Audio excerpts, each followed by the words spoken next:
YouTube, Niner Empire, what is going down? Welcome back to another video here. Some interesting stuff. Interesting rumors, I guess, kind of floating around. ESPN's Louis Riddick, while he praised Trey Lance, I mean, like I talked about in my last video, he's also urging the Seattle Seahawks to sign Jimmy Garoppolo. Look, the buzz around the NFL, of course, is, the 49ers may ultimately have to release Jimmy Garoppolo due to, there not being any trade suitors. Obviously, Jimmy G recovering from that shoulder surgery, that's taking somewhat of a hit to Jimmy Garoppolo's trade value, of course. Nobody is going to think about trading for Jimmy Garoppolo until that shoulder is completely healed and until he can be 100% and ready to go for 2022, which is coming up. I mean, I think Jimmy G is going to be 100% healthy and ready to go by the end of July. The fact of the matter is if the 49ers release Jimmy Garoppolo, if it comes down to it and they have to ultimately release him due to there not being any trade suitors, the Seattle Seahawks could definitely be a team that would sign Jimmy Garoppolo. Now, obviously, Louis Riddick's a previous NFL executive for the Washington football team, or the Washington Redskins, or now the Washington Commanders. And he was also an NFL executive for the Philadelphia Eagles for some time. Obviously, with him urging the Seahawks to sign Garoppolo, if this scenario plays out, that would be definitely a big storyline for the upcoming NFL season. Now, obviously, the 49ers would never, ever in a million years think about trading Jimmy Garoppolo to the Seahawks. I think everybody kind of understands that. They're not going to trade him to an NFC West rival team. The only team that really could use a quarterback, and I'm not really taking shots at Drew Lock, to be honest, but it would be the Seattle Seahawks. The Cardinals got their guy. The 49ers have their future. The Rams have, staff. The Seahawks are pretty much the only team that aren't really set at the quarterback position going in to the 2022 season. I think for the most part, the Seahawks would ultimately have the 49ers release him to have a realistic shot at signing him.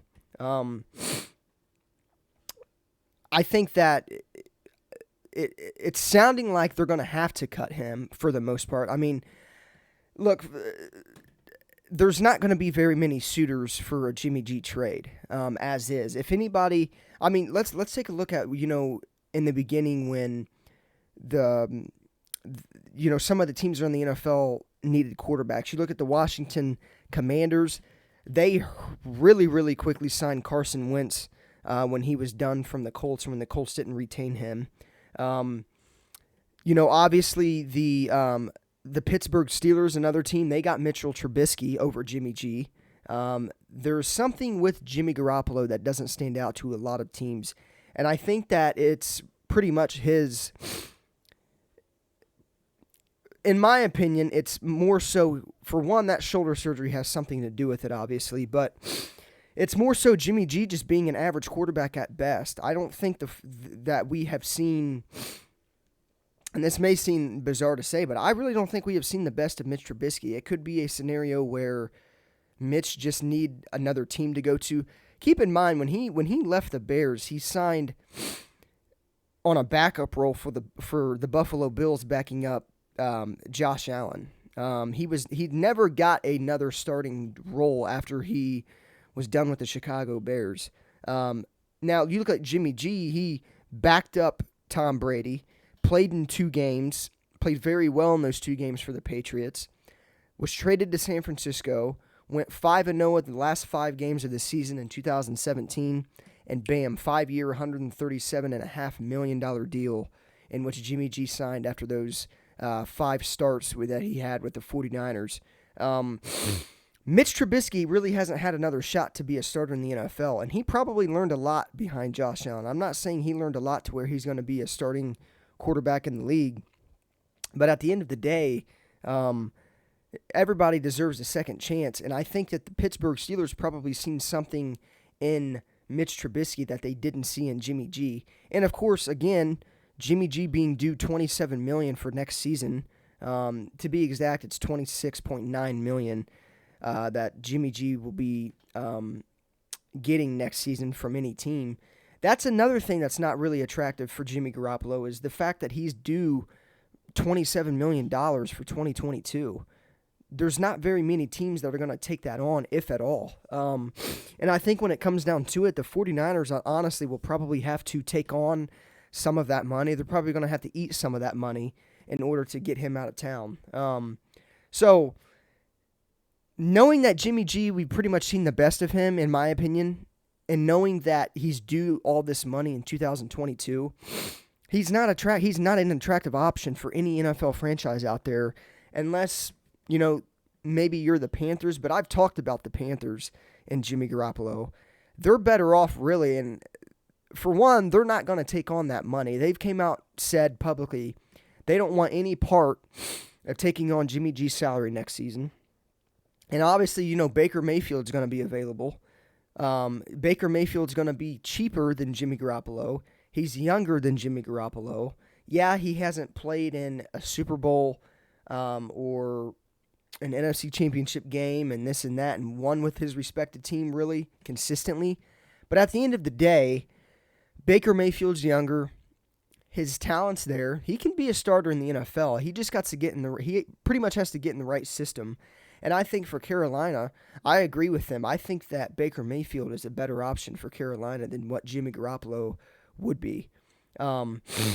So, really, in all reality, if it's the Seahawks, why this would be a good trade or a good deal for them, I think for the most part, this is what Louis Riddick said. Shane Waldron, who is the Seattle offensive coordinator, he came from the Rams head coaching tree, Sean McVay's coaching tree. He coached in LA with Sean. Obviously, that offense is very familiar in terms of construct, in terms of philosophy that Kyle Shanahan runs in San Francisco. It's an offense that's tailor-made for Jimmy Garoppolo's style. And it is. It really is. Obviously, they have DK Metcalf out there. They have Tyler Lockett's out there.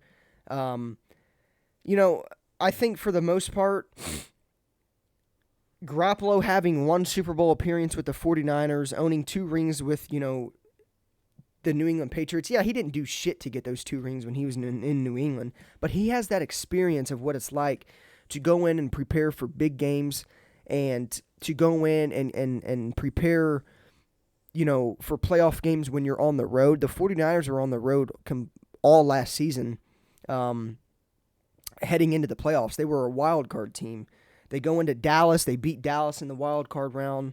They go into Green Bay in the divisional round and knock them off in a spectacular, low-scoring game, defensive battle.